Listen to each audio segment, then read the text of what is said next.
Olá, turma! Na aula de hoje, iremos aprender um pouco mais sobre ondas sonoras. Estarei expondo suas características e peculiaridades do som, e como o tema é um pouco extenso, este vídeo será dividido em duas partes. Para começar, vamos para a definição de som. O que é o som? Como o título do vídeo já sugere, o som é uma onda, e nós sabemos que as ondas podem ter natureza mecânica ou eletromagnética. Lembrando que as ondas mecânicas são aquelas que necessitam de um meio material para se propagar, e as ondas eletromagnéticas são as ondas que não precisam de um meio material para se propagarem.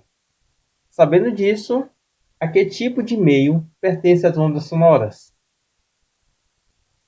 As ondas sonoras, elas não são eletromagnéticas, pois elas precisam sim de um meio para se propagar. Aí você deve estar se perguntando, mas que meio é esse que o som utiliza para se propagar? Esse meio que a onda sonora utiliza nada mais é que o próprio ar. O ar, como já sabemos, ele é composto por vários gases. Esses gases são compostos por partículas suspensas pertencente a algum determinado elemento químico. Essas partículas suspensas, elas ficam à deriva aí no espaço, tá? Quando falo no espaço, é a região onde nós estamos situados. Então, cada pontinho desse que eu estou desenhando aqui é para representar uma partícula de um certo gás. Quando há uma perturbação desse meio, essas partículas elas são agitadas. E nessa agitação das partículas, elas se movimentando para frente, para trás, que é o movimento que o som estará fazendo, esse movimento ele chegará até os nossos ouvidos. E no momento que nossos ouvidos levam aquele choque, eles recebem aquela energia que está sendo transportada por essas partículas, nosso ouvido acaba interpretando como sendo som. Aliás, aquela vibração que chega no tímpano, ela é transmitida para o cérebro e o cérebro aí sim converterá como uma informação sendo dada de som. Esta animação aqui que eu estou fazendo para vocês, ela serve para simular como é que funciona a movimentação dessas partículas a partir do momento que elas são agitadas.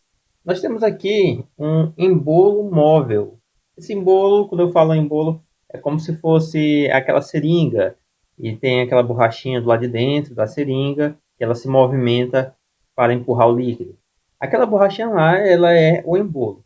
Então aqui nós temos algo semelhante, onde o que está aqui dentro não é água, tá? É gás, é o ar. E essas partículas que estão representadas, esses pequenos pontos, são as partículas de gás que estão presentes no ambiente. No momento que o embolo ele vai para frente, empurrando as partículas e volta, você repara que a partícula ela acompanha o movimento, indo para frente e indo para trás. A partícula ela não sai do lugar. Porém, esse movimento ele é transmitido. Você observa que o movimento está sendo transmitido com a mesma direção do movimento. Então, com isso, podemos concluir que a onda sonora ela é uma onda longitudinal e também ela é uma onda tridimensional. Porém, aqui na animação, você pode perceber que ele está bem devagar a movimentação dessas partículas.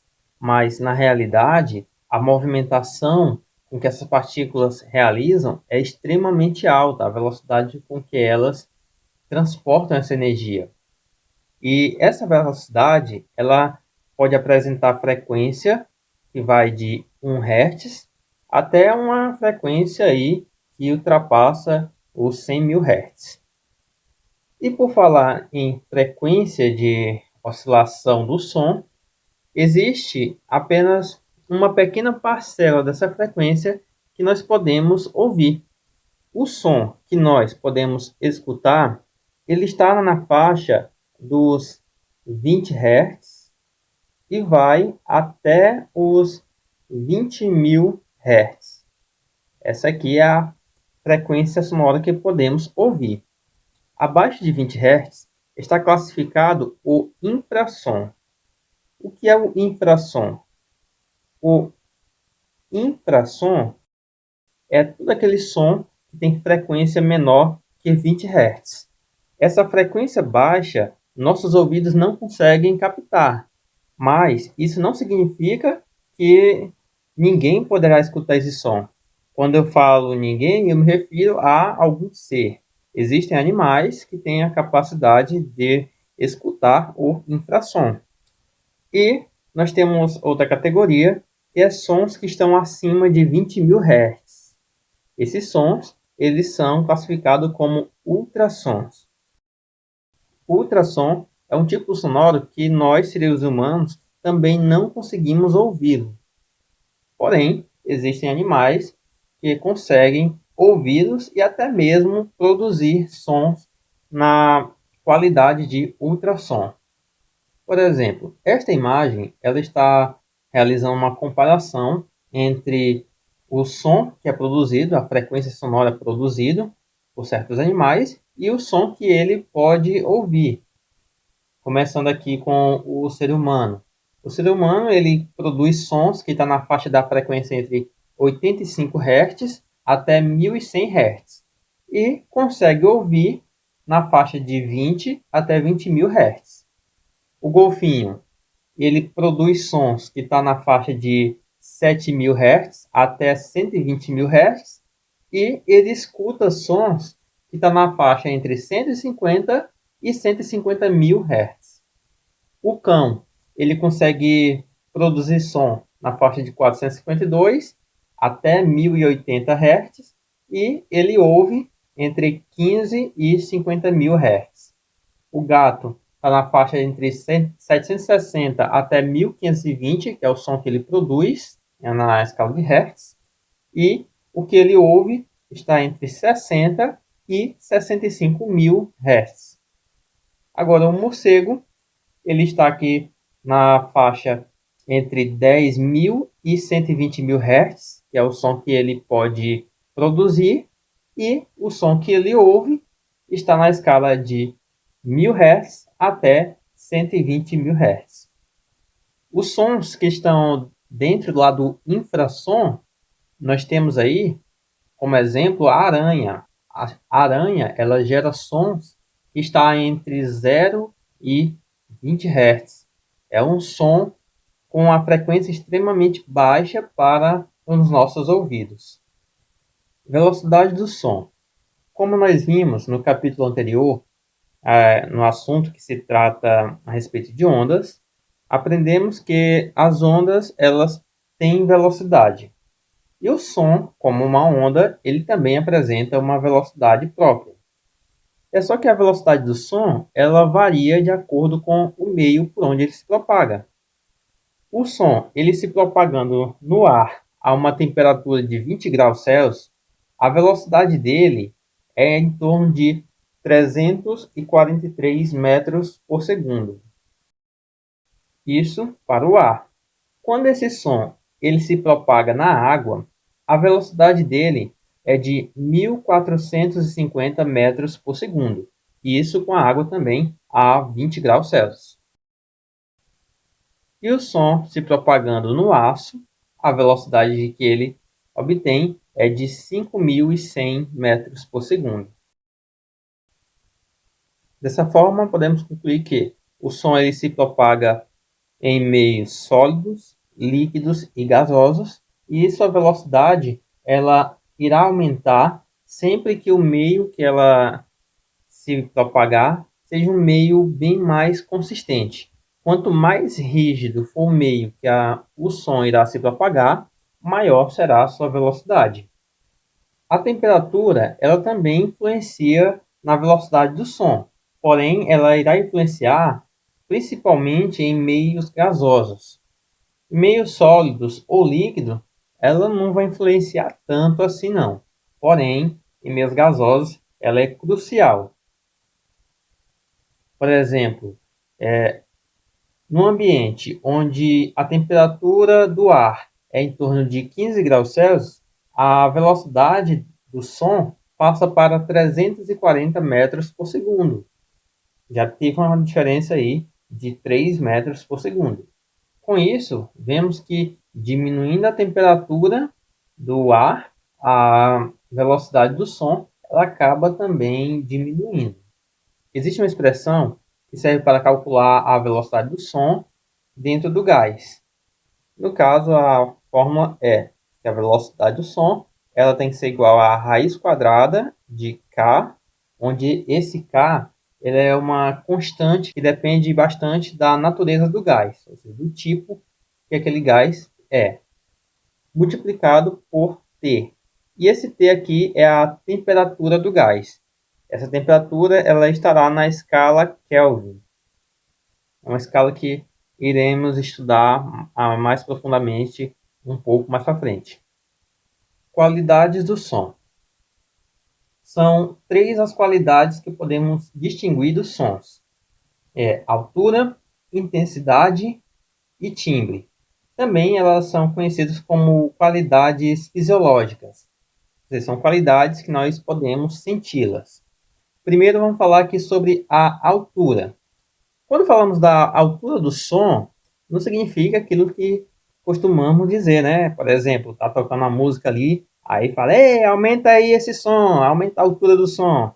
Não, não é isso não, viu, pessoal? A altura, quando se fala em altura do som, nós estamos se referindo à frequência dele, à frequência sonora, em um som grave ou em som agudo. Por exemplo, quanto maior a altura do som, nós estamos aumentando a frequência desse som. Por exemplo, quanto maior a altura do som, nós estamos aumentando, no caso, a frequência do som. Nós estamos deixando ele mais agudo.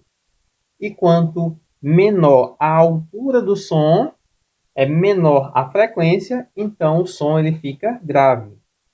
Para que você compreenda melhor o que é a altura, eu estou trazendo aqui para você um aplicativo que você pode encontrar aí na Play Store, que ele vai reproduzir determinados tipos de frequência sonora. A frequência que ele é capaz de reproduzir está na escala de 1 até 22.000 Hz. Então, nós temos aqui a escala de 1 Hz. O nosso ouvido, de 1 Hz até 22.000 Hz, ele não consegue captar a frequência sonora. Eu vou aumentar aqui.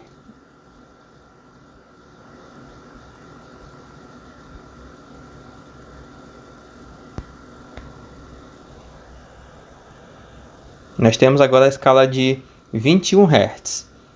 Talvez algumas pessoas já consigam ouvir alguma coisa. Vou aumentar um pouco mais a frequência sonora.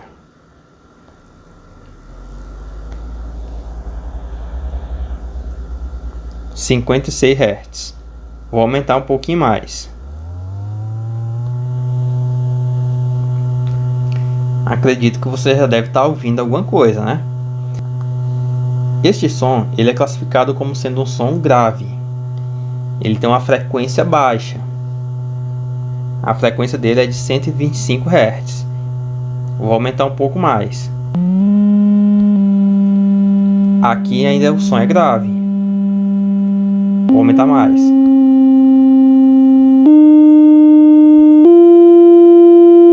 Você observa que quanto mais aumenta, ele vai saindo do grave e passando para um som um pouco mais agudo.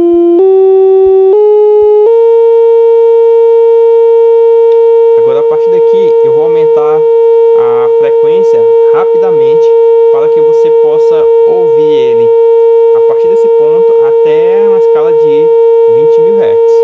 Vou deixar avisado. Algumas pessoas não gostam muito do som que eu vou reproduzir agora.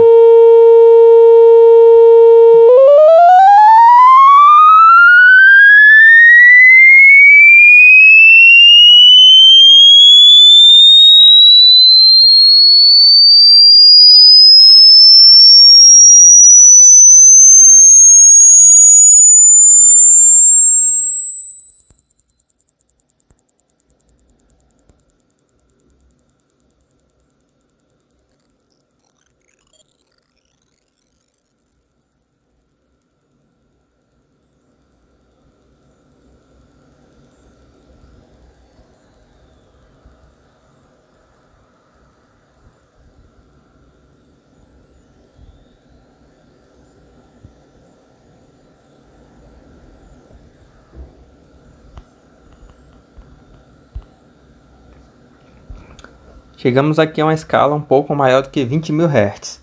Nessa escala aqui, nosso ouvido ele não é capaz de conseguir captar essa frequência sonora. Apenas alguns animais conseguem ouvir essa frequência sonora aqui. A partir desse ponto, nós já temos o ultrassom. Esta forma sonora de ultrassom, atualmente nós utilizamos ele para uma diversidade de situações. Utilizamos ele na área da saúde, por exemplo, ao querermos identificar algum problema que temos em nosso corpo, ou então ao fazer o pré-natal na situação de mulheres com gravidez, é utilizado um aparelho que ele é um aparelho de ultrassonografia, ou seja, ele vai pegar um som que está acima de 20.000 Hz e vai ficar o tempo todo reproduzindo. Enquanto um fone ele reproduz o som, existem os sensores sonoros que vai receber o som de volta. E aí, no caso, com aquele som passando por dentro da pessoa e voltando com diferentes tipos de velocidade, o computador ele consegue registrar alguma imagem ali para que possa saber o que está havendo por dentro da pessoa sem ter a necessidade de abrir aquela pessoa. Com isso, podemos perceber que com a frequência maior, o som ele é agudo e com frequência menor, o som ele é grave. Podemos determinar também o intervalo entre dois sons como sendo o quociente entre as suas frequências. Nós podemos pegar esse intervalo como sendo igual à frequência 2 dividido pela frequência 1. Se o resultado dessa divisão aqui ele for igual a 1, no caso a frequência 1 e a frequência 2 são iguais, essa situação implica que os sons eles estão em uníssono, ou seja, eles estão em mesma frequência. Se o resultado dessa divisão for o I igual a 2, significa dizer que o intervalo entre uma frequência e outra corresponde a uma oitava acima. Mas, se o I for igual a 1 sobre 2, significa que esse som ele está uma oitava abaixo. Quando falamos em oitava acima e oitava abaixo, nós estamos falando de uma situação onde uma certa nota ela acabará se repetindo uma oitava acima ou uma oitava abaixo. Por exemplo, as notas musicais Dó, Ré, Mi, Fá, Sol, Lá, Si. Aí, a partir desse ponto, ela irá se repetir novamente com o Dó. Você pode observar que, começando em Dó, passando pelo Ré, Mi, Fá, Sol, Lá, Si, um total de 7 notas. Depois do Si, entra novamente a nota Dó, que vai ser a oitava nota.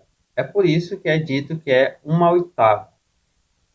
A próxima qualidade a ser falada é a intensidade. Quando falamos em intensidade, estamos falando da quantidade de energia que aquela onda sonora está transportando. Quanto maior a energia, maior a intensidade. Quanto menor a energia, menor a intensidade. Essa intensidade, nossos ouvidos interpretam como sendo popularmente como volume, né? O volume do som, a altura do som. Sendo que a altura, lembrando aqui, a altura tem relação com frequência. E intensidade, nessa situação, tem a ver com o volume, que a gente conhece, tá? Então, intensidade é, no caso, a característica de um som forte, que é um som que tem uma intensidade bastante alta, ou então um som fraco, que é aquele som que tem uma intensidade baixa. Essa intensidade ela pode ser determinada através da expressão I é igual a E, que é a energia transportada, dividido por A, que corresponde à área, multiplicado por ΔT, que é a variação do tempo. Nós sabemos que energia dividida pelo tempo ela é a potência. Então, essa intensidade ela é igual à potência dividido pela área. Então, temos essa expressão que serve para calcular a intensidade. Essa intensidade, ela pode ser dada em joule por metro quadrado ou então em watts por metro quadrado. A mínima intensidade física ou limiar da audibilidade, que é o menor valor da intensidade física ainda audível, ela tem valor de I0, é o mínimo que nós podemos ouvir, é igual a 10 elevado a menos 12 watts por metro quadrado. Então, essa aqui é a menor intensidade sonora que nós podemos ouvir. E a máxima? A máxima intensidade que nós podemos ouvir e suportar, né? Claro, ela tem uma intensidade que é igual a 10 elevado a 0 watts por metro quadrado. Então, esse aqui é o máximo que nós podemos ouvir e acabar suportando. Passando disso aqui, já é uma situação insuportável que pode causar até dor. Por experiência própria, nós sabemos que a partir do momento que nos afastamos de uma fonte sonora, a intensidade sonora ela acaba diminuindo. Se você está numa festa e tem umas caixas de som bem grandes, com aquela zoada toda, e para você acabar saindo dali e ficar numa zona mais confortável, você vai se afastando daquela caixa sonora, você vai se afastando de todo aquele som, e à medida que você se afasta, a intensidade sonora ela diminui. Essa diminuição da intensidade sonora, ela pode ser calculada com a expressão onde esse B, na verdade não é um B, tá, pessoal? É o que é um beta. Beta é igual a log de I, que é a intensidade sonora que você está recebendo naquele momento, dividido por I0, no caso é a intensidade mínima que nós podemos ouvir. E o resultado dessa intensidade sonora dentro do Sistema Internacional de Medidas, ela é dada pelo B, que é o Bell, tá? Esse B aqui significa Bell. E normalmente ela é bastante utilizada como sendo decibel, onde 1 decibel ela vale 10 elevado a menos 1 bel. Quanto a esses valores, por enquanto vocês não precisam estar se preocupando, pois eu irei fazer alguns exemplos na próxima aula. A próxima qualidade sonora é o timbre. O que é o timbre? Timbre é uma qualidade que permite diferenciar dois sons de mesma altura e mesma intensidade, emitidos por fontes distintas. Por exemplo, com certeza você consegue distinguir o som de uma corda de violão sendo tocada do som de um trompete. Claro, né? Mesmo se tocar a mesma nota musical, tanto no violão como no trompete, você vai conseguir saber qual dos dois é o violão e qual dos dois é o trompete. Por exemplo, eu vou tocar uma nota musical aqui. A nota musical será a nota Ré. Atenção, vou repetir ela. Agora, eu vou tocar novamente a mesma nota musical, porém em um instrumento diferente. Vou repetir. Então, você consegue diferenciar o primeiro instrumento do segundo? O que você acabou de ver aqui são dois instrumentos diferentes tocando. O primeiro é um piano e o segundo é uma guitarra. Esse exemplo que acabei de dar é um exemplo do timbre. Então, o som, ele possuindo a mesma altura e a mesma intensidade, você pode notar que existe diferença de um som para o outro, pois, no caso, ele apresenta diferentes timbres. Então, esse timbre basicamente é a qualidade que permite que nós possamos identificar a origem daquela fonte sonora. Por exemplo, se um amigo seu liga para você e ele não fala o nome dele, você com certeza já deve saber quem é. A mesma coisa acontece caso sua mãe ligue de um número que você não tem salvo no seu telefone e no momento que ela começa a falar, você já sabe que a voz ali é de sua mãe, por causa que você reconhece o timbre da voz dela ou o timbre da voz dele. Eu trago aqui para vocês também uma tabela que está presente no livro de vocês, lá na página 270.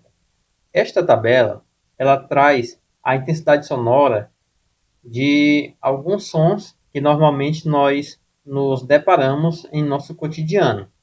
E ela está organizada em ordem crescente ou decrescente, se olhar de cima para baixo, e indicando o que é cada um deles. Por exemplo, começando aqui na parte de baixo, nós temos aqui uma câmara insonorizada. O que é isso? É uma câmara que está isolada para evitar que qualquer tipo de som acabe entrando, como um estúdio de gravação. O ruído ele está na escala de 10 decibéis. O som do deserto, a escala é de 20 decibéis. O som do quarto, um quarto normalmente tem escala de 30 decibéis. Isso é se não tiver ninguém aí fazendo zoada, né? A sala de estar calma, sem ninguém lá. Escala de 40 decibéis. O som de um escritório, 50 decibéis. Alarme de viatura e música no fone de ouvido.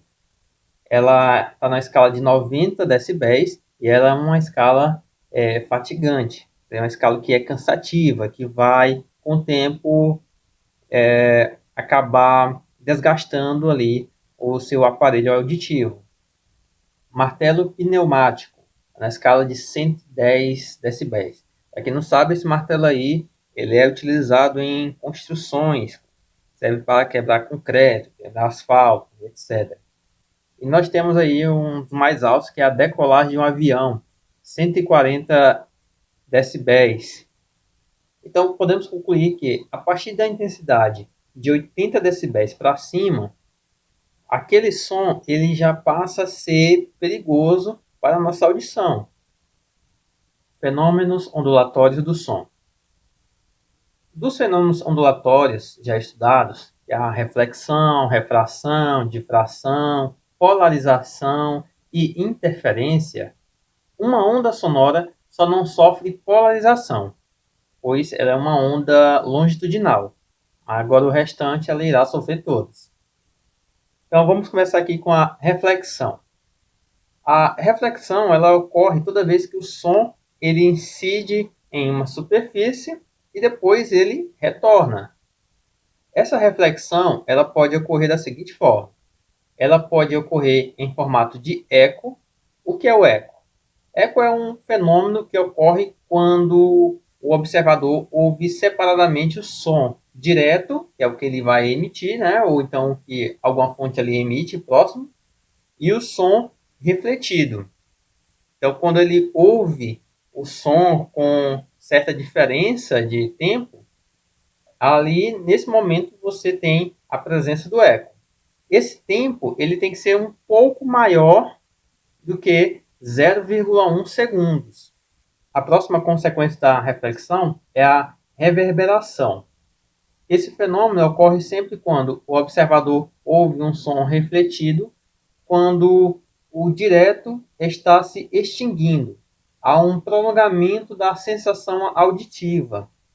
Não significa que ele vai ouvir com mais intensidade, mas ele vai ouvir como se o som ele tivesse aumentado ali a extensão dele, como se ele tivesse demorado mais para acabar falando. E a próxima consequência é o reforço. O reforço é um fenômeno que ocorre quando o observador ouve um som direto junto com o refletido. O som refletido ele vem e o direto está indo, eles se encontram exatamente num ponto onde há uma amplitude desse som. Essa amplitude tem a sensação de que o som ele ficou com maior intensidade. Um exemplo disso é você pegar, começar a falar assim, num espaço bem aberto, e você falando se aproxima de uma parede. No momento que você se aproximar da parede e falar bem perto dela, você percebe que o som de sua voz tem aquela sensação de que aumentou a intensidade sonora dela. Parece que ela ficou com uma intensidade maior. Isso acontece devido ao reforço ocasionado pela reflexão do som na parede e retornando para o seu ouvido. O próximo fenômeno é a refração.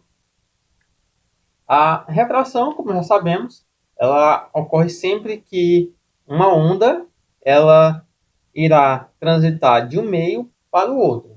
No caso do som, sabemos que ele pode se propagar em meios sólidos, líquidos ou gasosos. Então, quando um som ele passa para outro meio, como por exemplo, você está mergulhando e do lado de fora tem uma pessoa que chama você, no momento que aquela pessoa irá lhe chamar, você mesmo com a cabeça dentro d'água irá conseguir escutar um pouco a pessoa chamando você do lado de fora da água. Nesse momento, o som ele passou por um processo de refração. Ele saiu do ar e passou para a água. O próximo fenômeno é a difração do som. O que é essa difração? A difração ela é um fenômeno que tem a capacidade de contornar certo obstáculo. Por exemplo, se você está no seu quintal conversando e o vizinho do outro lado do muro escutou sua conversa, significa que o som ele acabou passando, atravessando esse muro, não porque ele atravessou diretamente, mas sim que ele acabou contornando ele e chegando do outro lado do muro. Nesse momento, ele passou por um processo de difração. Lembrando que a difração ela só é possível quando as dimensões do obstáculo ou da abertura tiverem a mesma ordem de grandeza do comprimento da onda sonora. Por exemplo, vamos citar uma situação onde uma onda apresente um total de 10 metros de comprimento de onda. E o obstáculo que ela vai passar tem uma altura de 10 metros, uma parede de 10 metros de altura. Nessa situação, esse tipo de onda sonora irá conseguir passar para o outro lado através da difração. O próximo fenômeno é o fenômeno da interferência do som. A interferência sonora ocorre quando duas ondas sonoras se superpõem num ponto onde pode ocorrer tanto a interferência construtiva, no caso o som fica com maior intensidade, quanto a destrutiva, que é aquele momento onde você não vai conseguir ouvir basicamente nada daquele som. Frequências naturais e ressonância. Os materiais, em geral, eles possuem algo que é conhecido como frequência natural.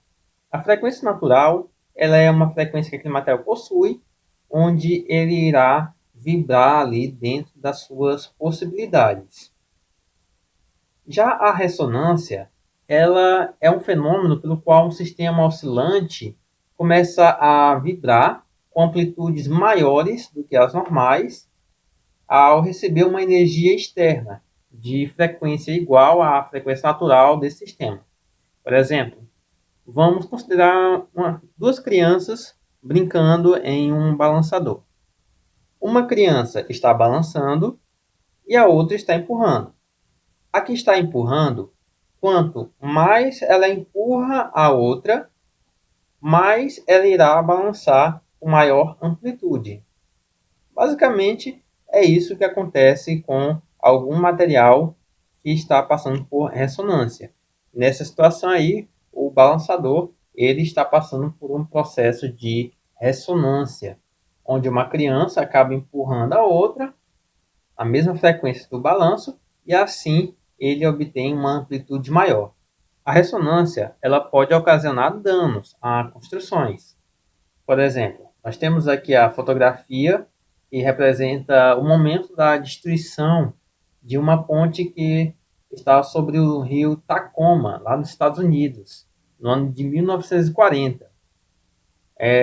No caso, que derrubou essa ponte aí foi uma simples ventania, onde o vento estava passando com uma certa frequência, a ponte ela acabou acompanhando a frequência com que aquele vento passava, e assim ela começou a vibrar de tal forma que quanto mais o vento passava, mais a ponte acabava vibrando, até chegar um momento onde a estrutura não suportou e ela acabou indo abaixo uma certa parte dela.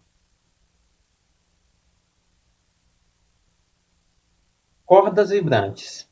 Se você pega uma corda, pode ser uma linha, um cabo de aço, ou qualquer coisa, e tensiona ele, ou seja, estica, bem esticado mesmo, e você aplica uma força no meio dela, a lateral, e bota o seu ouvido próximo, você vai perceber que aquela corda, ao vibrar, ela vai gerar um som. Ela estará gerando som. Por quê? Pois no momento que ela está vibrando, ela é passada para as partículas que estão presentes ali no ar. Aquelas partículas irão vibrar também com a mesma frequência com que aquela corda está vibrando. E como isso ocorre, essa vibração é passada de partícula em partícula até chegar em nossos ouvidos. A partir desse momento, escutamos o som daquela corda que está vibrando. O violão é um belo exemplo disso. O formato do violão é milimetricamente calculado justamente para que, quando a corda começar a vibrar, aquele som está sendo produzido devido à vibração das partículas de ar acabe passando para dentro do violão devido àquela abertura. Essa abertura ela tem um tamanho milimetricamente calculado justamente para que, quando o som entrar, por reflexão dele, que ocorrerá através das paredes que ele possui, acabe amplificando o som. Dessa forma, aquele som ele sai sendo amplificado e nós acabamos escutando o som daquela corda amplificada. Então, vamos entender como é que funciona a vibração de uma corda.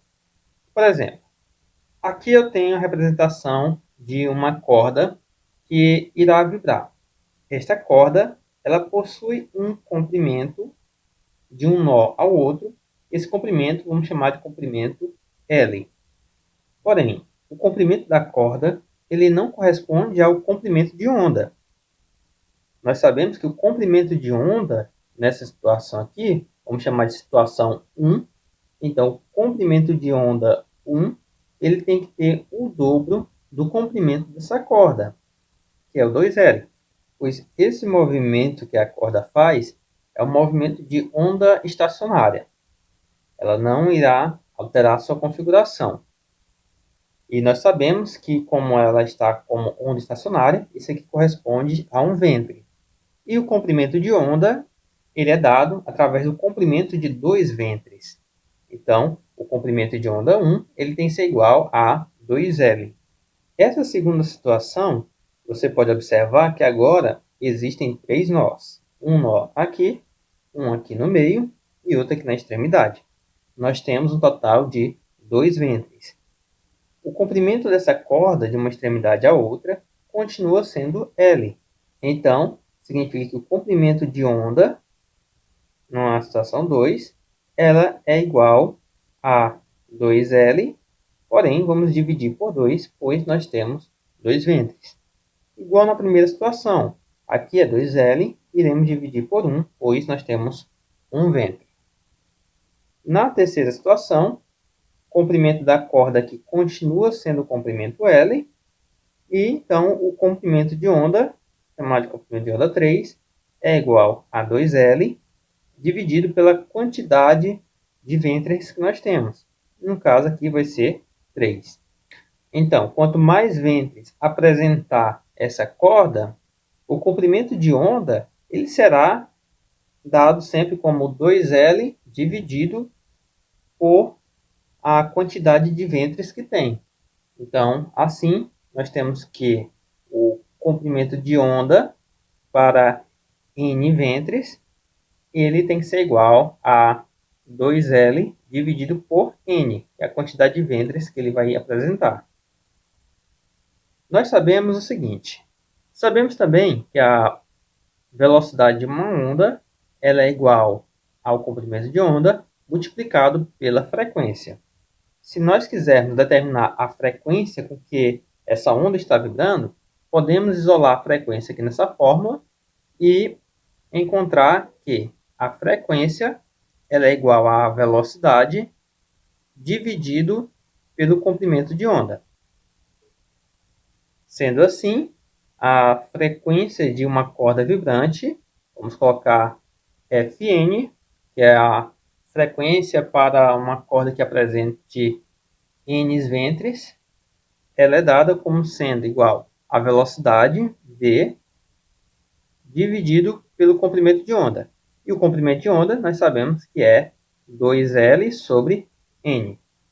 Podemos inverter isso aqui e encontramos que a frequência natural é igual a V multiplicado por N sobre 2L. Então, essa expressão determina a frequência natural para uma corda vibrante. Fórmula de Lagrange. O matemático italiano Joseph Louis de Lagrange, ele aproveitou o resultado da fórmula de Taylor, que é aquela fórmula que relaciona a tensão com a densidade linear para calcular a velocidade da onda na corda, e ele combinou com a equação fundamental das ondas, resultando assim em uma expressão que leva o nome dele. Ele parte do princípio de que a onda em uma corda de comprimento L e tracionado com uma força de intensidade T, a velocidade de propagação v da onda se mantém constante para qualquer uma das suas frequências naturais de vibração.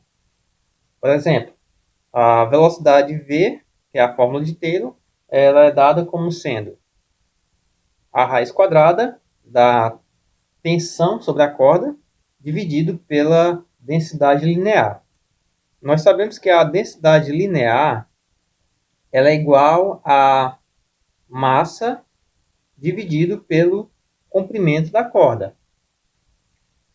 E também nós sabemos que para encontrar a massa tem que ser igual à densidade volumétrica multiplicado pelo volume. Nós sabemos também que o volume ele é igual ao comprimento L multiplicado pela área. Sendo assim, podemos substituir no lugar desse volume L vezes A. Então, a massa tem que ser igual à densidade volumétrica vezes o comprimento vezes a área. E no lugar dessa massa, podemos substituir o valor que nós encontramos, onde a densidade linear é igual à densidade volumétrica multiplicado pelo comprimento, multiplicado pela área, dividido pelo comprimento. Cancelando aqui o comprimento da corda em cima e embaixo, então a densidade linear ela é igual à densidade volumétrica multiplicado pela área. Nós temos aqui agora uma primeira expressão aqui para a densidade linear. Então, com isso, a velocidade da onda ela é igual a... Então, aqui vai ser a nossa expressão número 1. Acabamos de ver também que a frequência natural ela é igual ao número de ventres que a corda possui, multiplicado pela velocidade, dividido por 2 vezes o comprimento da corda. Então, com isso, nós podemos substituir, no lugar dessa velocidade aqui, colocar o valor dessa expressão, onde a frequência natural ela tem que ser igual ao número de ventres que a corda possui, multiplicado por V. O V ele vale a raiz quadrada da tração dividido pela densidade volumétrica multiplicado pela área. E isso aqui dividido por 2 vezes o comprimento. Melhor organizando isso aqui, pode ficar assim também, ó. Fn é igual a n dividido por 2L, multiplicado pela raiz quadrada de T sobre dA. Essa expressão aqui ela serve para calcular a frequência natural da onda, quando nós conhecemos o número de ventres, comprimento da corda, a tensão, densidade volumétrica e a área. Essa área aqui que está sendo dita, ela é a área de secção transversal lá da corda, por exemplo. Imagina que isso aqui vai ser a corda, e a corda lá na pontinha, você observa que ela é meio arredondada, né? Então a área aqui dessa parte, ela corresponde à área de secção transversal da corda. Tubos sonoros. Da mesma forma que existem cordas vibrantes, o ar ou gás contido em um tubo pode vibrar de modo estacionário, com determinadas frequências, produzindo ondas sonoras. Exemplo disso, nós temos a flauta, o saxofone, o trombone, o trompete. Então, com isso você pode perceber que existem vários instrumentos musicais que utilizam o ar para poder gerar som. Mas como é que funciona? Os tubos sonoros existem dois tipos. Existe o tipo aberto e o tipo fechado. Vamos ver aqui o aberto. Para o tubo aberto, as duas extremidades dele têm que estar logicamente abertas e nessas aberturas é onde se localiza sempre o ventre dessa onda sonora. Por exemplo, nessa primeira representação, nós temos aqui essa primeira parte é a abertura do tubo e nós temos aqui o ventre dessa onda sonora. Na outra extremidade tem que ter a presença de outro ventre. E, como consequência, aqui no meio existe a presença do nó dessa onda sonora. O comprimento do tubo ele é representado por L e você pode perceber que ele apresenta dois ventres. Se o comprimento dele é L e aqui nós temos um nó, a distância do ventre até o nó, essa distância aqui corresponde a 1/4 do comprimento de onda. Então, eu vou chamar aqui o comprimento de onda dividido por 4. Do ventre até a outra extremidade aqui, existe também outra parte do comprimento de onda. Então, é o comprimento de onda dividido por 4. Nós temos, nessa situação, duas partes para o comprimento de onda por 4. Então, é 2 multiplicado pelo comprimento de onda dividido por 4. Isso aqui corresponde ao tamanho do tubo, que é o tamanho L. Com isso, podemos concluir que esse comprimento de onda aqui, ele tem que ser igual a 4 multiplicado pelo comprimento L dividido por 2. Por que isso? Porque o 4 ele passa multiplicando e o 2 ele vai passar dividindo. Assim, o comprimento de onda ele é igual a 2L. 2L sobre 1, se a gente for simplificar o de cima por 2 e o de baixo por 2. Essa situação aqui é a situação 1. Essa situação 2, o comprimento do tubo continua sendo o comprimento L. E agora, aqui nós temos do nó até o ventre, nós temos aqui uma parte do comprimento de onda, que é o comprimento de onda sobre 4. Do nó até o próximo ventre aqui, comprimento de onda sobre 4. Desse ventre até o próximo nó, comprimento de onda sobre 4. E daqui do nó até o próximo ventre, de novo, comprimento de onda sobre 4. Então, são 4 comprimentos de onda sobre 4. Se eu somar todos eles, vai ser 4 multiplicado pelo comprimento de onda sobre 4. O resultado disso tem que ser igual ao tamanho do tubo, que é o tamanho L. Para diferenciar o primeiro caso do segundo caso, eu vou estar chamando isso aqui de comprimento de onda 2. Aqui, 2, 2, 2 e 2, porque ele é diferente realmente. Então, o comprimento de onda 2, vou botar aqui, é igual esse 4 passa multiplicando e o outro dividindo. Vai ser igual a 4L dividido por 4. Simplificando aqui, nas duas situações, por 2 e por 2, esse comprimento de onda 2 vai ser igual a 2L sobre 2. E o terceiro caso? O terceiro caso aqui, olha, o comprimento vai ser também L, tá? Não vou nem escrever, mas é L. Aqui é o comprimento de onda 3 dividido por 4. Daqui do nó até o ventre, de novo, ó, comprimento de onda 3 por 4. Comprimento de onda 3 por 4. Uma outra aqui, ó, comprimento de onda 3 por 4. Próximo, comprimento de onda 3 por 4. E o próximo, comprimento de onda 3 por 4. Tem um total de 1, 2, 3, 4, 5, 6. Então, são 6 multiplicado pelo comprimento de onda 3 por 4. Isso é igual ao comprimento L. Eu posso passar o 4 multiplicando, o 6 passo dividindo. Assim, eu vou encontrar o comprimento de onda 3 é igual a 4L sobre 6. Simplificando por 2, eu encontro que o comprimento de onda 3 é igual a 2L sobre 3. Com isso, podemos concluir que para uma certa situação, onde nós temos um comprimento de onda N, o resultado do comprimento de onda N em um tubo é igual a 2L dividido por N. E essa frequência, como é que podemos determinar? A frequência, como já sabemos, ela é a velocidade dividida pelo comprimento de onda. Então, a frequência, vou chamar de frequência natural, ela é igual à velocidade multiplicado pelo comprimento de onda, que vai ser n sobre 2L. Então, essa aqui é a expressão para a frequência natural de tubo sonoro aberto. E esse aqui é o comprimento de onda sonoro para o tubo aberto. Tubo fechado.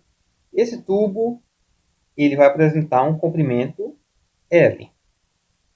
E aqui o que nós temos é um nó, está localizado na parte fechada. Sempre na parte que está fechada é onde tem um nó, tá bom? Então, se o tubo está fechado, naquela parte fechada existe a presença de um nó. E na aberta nós temos a presença de um ventre. Nessa situação, a distância do ventre até o nó, ele corresponde ao comprimento de onda 1 sobre 4. Então, aqui, se eu pegar 1, que é a quantidade de distâncias que nós temos do ventre até o nó, multiplicado pelo comprimento de onda 1 sobre 4, isso aqui é igual ao comprimento L. Dessa forma, encontramos que o comprimento de onda 1 ele tem que ser igual a 4L dividido por 1. Nessa segunda situação, nós temos aqui, ó, tubo que apresenta o comprimento L. E agora, ó, o nó está aqui e aqui nós temos o ventre. Então, a distância é de comprimento de onda 2 dividido por 4. Desse nó até o ventre aqui, nós temos de novo comprimento de onda 2 sobre 4. E desse nó até o próximo ventre, nós temos comprimento de onda 2 sobre 4. Um total de 3, né? Então, vai ser 3 multiplicado pelo comprimento de onda 2 sobre 4. Isso aqui é igual ao comprimento L. Podemos isolar aí o comprimento de onda 2 e ele tem que ser igual a 4L sobre 3. E a última situação aqui, para apresentar, o tubo sonoro também tem um comprimento L. E agora, olha, do ventre até o nó, aqui nós vamos ter 1. Do ventre até o nó, aqui nós vamos ter 2. Ó. 1, 2. Do ventre até o nó, 3. Do ventre até o nó, 4. Opa, 4. E aqui, ó, do nó até o ventre aqui, nós vamos ter 5. Então, a presença de 5, vamos chamar de comprimento de onda 3 sobre 4. Isso aqui tem que ser igual ao comprimento L. Dessa forma, o comprimento de onda 3 ele tem que ser igual a 4L sobre 5. O que é que nós podemos concluir com isso? Podemos concluir que, para um comprimento de onda n, isso tem que ser igual a 4L sobre n, onde esse n ele tem que ser igual a os números 1, 3, 5, 7 e por aí em diante. Ou seja, são os números ímpares. Então, esse aqui é a configuração do comprimento de onda para um tubo sonoro aberto. E a sua frequência natural, como é que vai ficar? Fazendo o mesmo processo, a frequência natural para esse tubo sonoro, ela vai ter que ser igual a n, que é o número de ventos que ele vai possuir, multiplicado pela velocidade da onda, dividido por 4L. Então, essa aqui vai ser a frequência natural para esse tubo aberto. Efeito Doppler. Esse efeito ele ocorre sempre quando acabamos ouvindo a frequência de um som com uma certa diferença da frequência original que aquela fonte emite. Por exemplo, eu posso citar aqui uma viatura que vem em sua direção e ele vem com a sirene ligada. Nesse momento que aquela viatura está vindo em sua direção com a sirene ligada, você escuta ele com uma certa frequência. Quando a viatura passa por você em alta velocidade e segue em frente, você continua escutando a sirene ligada, porém você vai escutar o som diferente. Por exemplo, aqui nós temos um vídeo onde ilustra isso que eu estou falando para você. Atenção ao vídeo.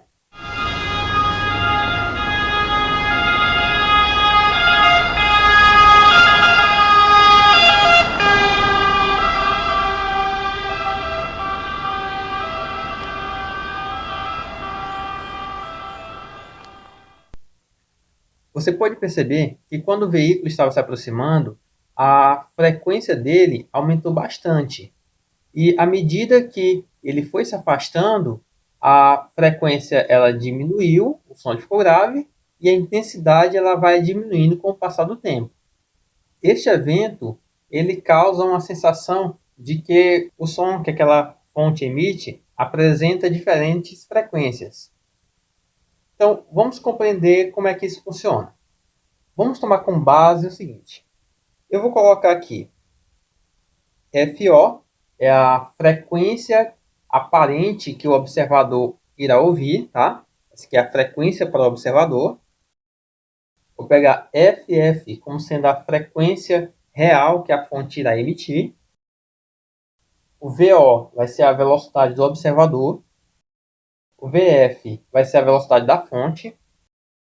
E o V vai ser a velocidade do som. A expressão que nós iremos utilizar para determinar a frequência ouvida pelo observador é a seguinte.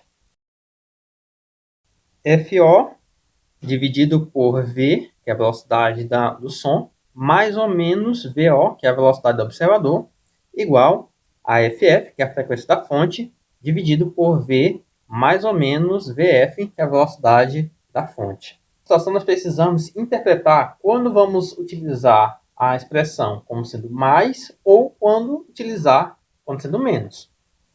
Por exemplo, numa situação onde o observador ele está parado e a fonte sonora se aproxima do observador, nós estaremos utilizando o valor de menos para a velocidade do som menos a velocidade da fonte. Por que menos? Porque quando a fonte se aproxima do observador, o observador tem a sensação de que a frequência ela vai aumentar. Se a frequência está aumentando, a relação entre a velocidade do som e a velocidade da fonte ela tem que ser diminuída. Então, nesse caso, será usado o menos. Porém, se a fonte ela se distancia do observador, então será utilizado na parte de V junto com mais ou menos VF, vamos utilizar o mais. Mas isso caso a fonte esteja se afastando. Uma outra situação é quando a fonte está parada e o observador ele está em movimento. Quando isso ocorre, o uso dos sinais ele será invertido em relação à primeira situação. Por exemplo, se o observador ele se aproxima da fonte sonora, então teremos que somar a velocidade do som mais a velocidade do observador.